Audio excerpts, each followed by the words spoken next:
You've heard of Chris Watts, 2018, but have you heard of Chris Coleman, 2009, in Illinois?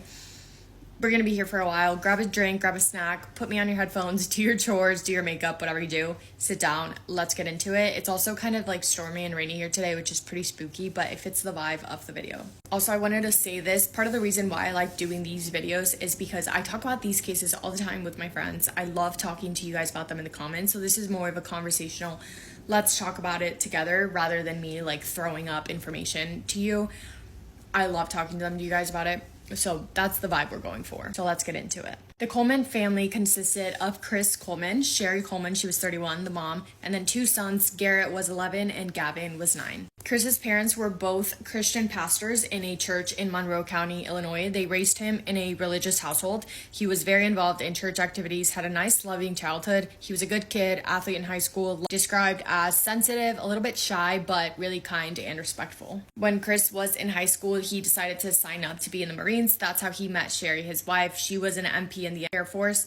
When he was 22, Sherry was 21. They met at a K-9 training at an Air Force base in San Antonio. Sherry was raised by her parents. She had one brother. She was described as fun, carefree, and outgoing. So when they met, they got along so well because he was more shy and sweet and she was more fun and outgoing. So they were a perfect match. At least that's what it looked like at first. 3 months into dating, Chris introduces Sherry to his parents. He introduces her as a friend, and his parents' reactions are not what you would think. They were not impressed when they met Sherry. They said that he could do better. They said she was not the person we thought he would be with and was just a little blonde girl with nothing special about her. The day after Sherry meets the parents, Chris calls his parents and says, "Hey, guess what? We got married." And his parents are like, "Whoa, what?" They're not excited about it, but come to find out, they ended up getting married because Sherry was pregnant. So Chris's parents, not a fan. They blamed Sherry for the marriage because they said that Sherry trapped Chris into marrying her because she was pregnant. After they get married, Chris and Sherry get up and they move to a quiet neighborhood in Columbia, Illinois. It's about an hour away from where his parents live in Chester, Illinois. In 1998, Sherry gives birth to their first son, Garrett, and a couple years later, she gives birth to their second son, Gavin.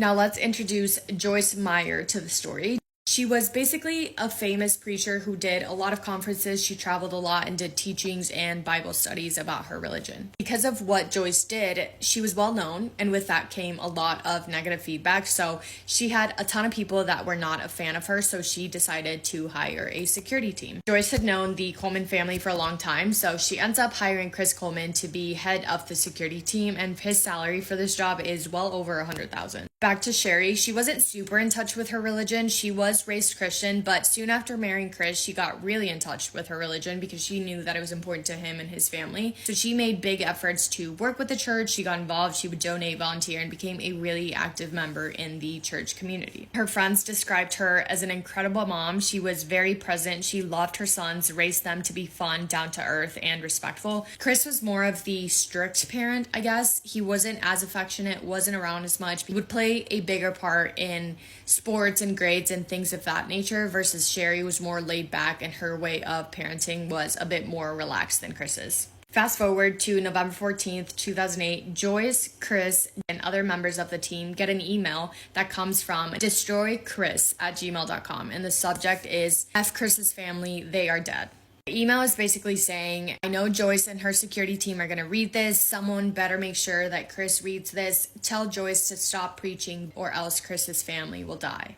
Very threatening email, very aggressive, saying, "I know Joyce's schedule," which means I know Chris's schedule, and if Joyce doesn't quit what she's doing, then Chris's family will pay for it. One day, a letter is placed in Chris's and Sherry's mailbox. It's not delivered by USPS or anything like that. Someone literally just placed the letter in the mailbox. It's more threatening, crazy talk. For example, one of the lines says, "I have warned you to stop traveling and to stop carrying on with this fake religious life of stealing people's money. I am always watching. I will be watching. This is my last warning. Your worst nightmare is about to happen." Chris and Sherry are freaking out because how could you not be? Your whole family's getting threatened by this random person. So Chris is pissed. He files a police report reporting the letter, and the police decide to patrol the neighborhood just to be on the lookout. In their neighborhood, across the street, lived Justin Barlow. Justin was a police officer. He was made aware of the threats and installed a security camera outside of his home that pointed directly to the Coleman family driveway. On the morning of May 5th, 2009, at 5:43 in the morning, Chris wakes up. He leaves to go to the gym. While he's on his way to the gym, he starts calling Sherry, texting her, telling her it's time to wake up, it's time to wake up the kids. Sherry doesn't reply, and around an hour later, he's driving home, tries calling Sherry again. She doesn't answer, so he calls his neighbor, Justin Barlow, and he's like, hey, I've been trying to reach Sherry. She needs to wake up, but she's not answering. I'm getting concerned. Could you just go in and check on the house and see if my kids are okay? Justin calls the Columbia Police Department for backup. Nobody comes to the door. They see an open window and they call more officers for more backup, and then they go in and enter the house. The first thing they see is writing all over the walls in red spray paint in big, massive letters say, I am always watching, you have paid and punished.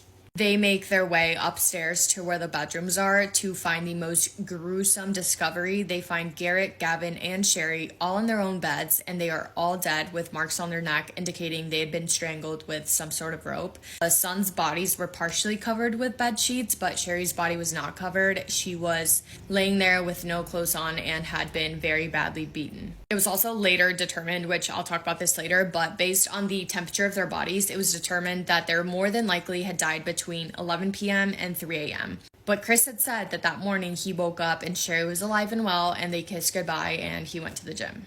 Shortly after they find the bodies, Chris gets home from the gym and they tell him they did make it, Chris, they didn't make it. Chris takes a seat outside, calls his dad, and the officers close off the house as a crime scene. From the moment he got home from the gym, the police knew that something was off because his reaction to his entire family being murdered was strange. And first of all, he didn't ask any questions. He didn't try to go inside the house. He just took a seat outside. They take Chris to the station to be interviewed. He tells them that morning he woke up, Sherry was awake, he kissed her goodbye, he left for the gym, tried to call, got no answer, and that's when he called his neighbor.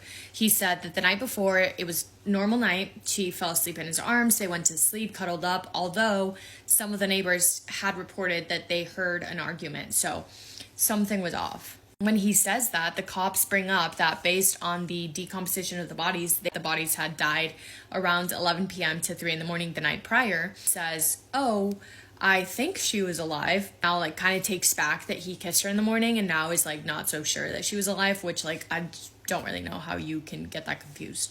He handed over his phone and his computers were being looked at into as well. They also get the security camera footage from Justin's camera that was literally facing the Coleman's family house. Nobody is seen entering the house. Chris is seen leaving for the gym that morning. No one else is seen entering the house even the night prior, which literally spray paint all over the house, 3 dead bodies, and nobody is seen entering the house. So how can you even really try to explain that? Nothing he's saying makes sense. He's all over the place. He's getting caught up in his lies. It's looking bad for him overall. So they're looking at his phone, right? Because he was texting and calling Sherry the morning that he went to the gym. And what do they find? They find that this entire time, Chris has been having an affair with Sherry's high school best friend. They start digging into it, and all these new details about not only Sherry and Chris's relationship, but also the affair come to light. Chris and Sherry had been having issues. Sherry would often text her friends about how Chris was so disrespectful and mean to her. She would express that she didn't want to give up on her marriage, but that she was trying her hardest and Chris wasn't really giving anything back. She even told a friend once, if something happens to me, Chris did it. Chris, on the other hand, was openly talking about how he hated Sherry and his kids and how he held a lot of resentment because he felt like they were holding him back. He would tell his neighbors, text his friends, tell his family, his parents, about how he would be angry because he was making money and Sherry was spending that money, putting it towards his family and his kids and his house, and he felt like, that's my money, why are you spending it, and would just get angry. He was also not affectionate at all. They would often argue about how he needed to be better and show more affection towards not only Sherry but also to his kids. When they would sleep together, Chris was terrible. They would be sleeping together and he would be like, I hope that you don't think that I love you just because we're sleeping together. He would tell her to shut up and look away when they were sleeping together, and just overall horrible. As far as the affair, her name is Tara. Again, Sherry's high school best friend. They met in 2009 through Sherry on a vacation, and it seemed like Chris would compare Sherry and Tara very often. He once even said Tara's personality is the same as Sherry's, except she's never pushy about anything. Obviously, they were sleeping together. The affair was physical, but they were also seemingly in love. They would text 24/7. They would talk about their future, talk about what they would name their future children. They had even looked at rings. They were looking at wedding venues. He would fly her out to his trips, his work trips. Yeah, it was serious. Chris's parents also want to remind you that they are pastors, both of them, at their church. They knew about the affair and they were supportive. In an interview, his dad even said, quote, Tara was just meeting a need that Sherry at the time wasn't taking care of. Every man has his desires and every man has to be respected. Ew. Chris had also told Tara that on May 5th, he was going to give Sherry divorce papers. May 5th was the day that his entire family was found dead. Coincidence? I don't think so. If you haven't already figured it out, Chris is the biggest liar ever. They asked him about the affair and he's like, no, I didn't have an affair. I would never do that to my kids. I've seen so many families fall apart over a divorce and I just would never do that. Even though they spoke to Tara and she confirmed and gave so many details about the affair. And when Tara was interviewed and questioned about the affair, she talked about it like she's proud of it. Like she's like, yeah, that's my boyfriend. We've been together. Even in the middle of an interview once, was literally sitting across from the policeman interviewing her. And she's like, hold on a second. Calls her boss and she's like, yeah, I can't come into work. I am in the middle of a murder investigation. Like she liked the attention. May 19th, 2009, Chris is finally arrested and charged with 3 counts of first-degree murder. He pleads not guilty. At the trial, all of the evidence was presented. It was also proven that those threatening emails, I'm sure you could have guessed, the threatening emails that came from the email destroychris@gmail.com or whatever, those emails were sent through his laptop. They found receipts of him buying red spray paint, just a lot of details that were obviously pointing to him. His defense team was just a joke. I mean, they were trying to protect him and say that he didn't do it, but come on. Every single piece of evidence was pointing towards him. There was literally a camera pointing at your house. Nobody went in there. Your whole family's dead. You're lying about everything. 2 years later, May 5th, 2011, Chris Coleman was found guilty on all charges and was sentenced to life in prison without the possibility of parole. So, he's in prison now. Apparently, he's a preacher in prison and he preaches to other inmates, which is disgusting. He never admitted to anything. The last interview I heard from him that he did while in prison was in 2018. And he is like, yeah, wasn't me. Which, 1 + 1 = 2, Chris. What? There is a reality world and Chris is so far from it. He's way gone. He left a long time ago and he's never coming back. That is the case of Chris Coleman. I hate him and I bet you will too. And I cannot wait to hear what you guys have to say. And yeah, love you all. See you in my next video.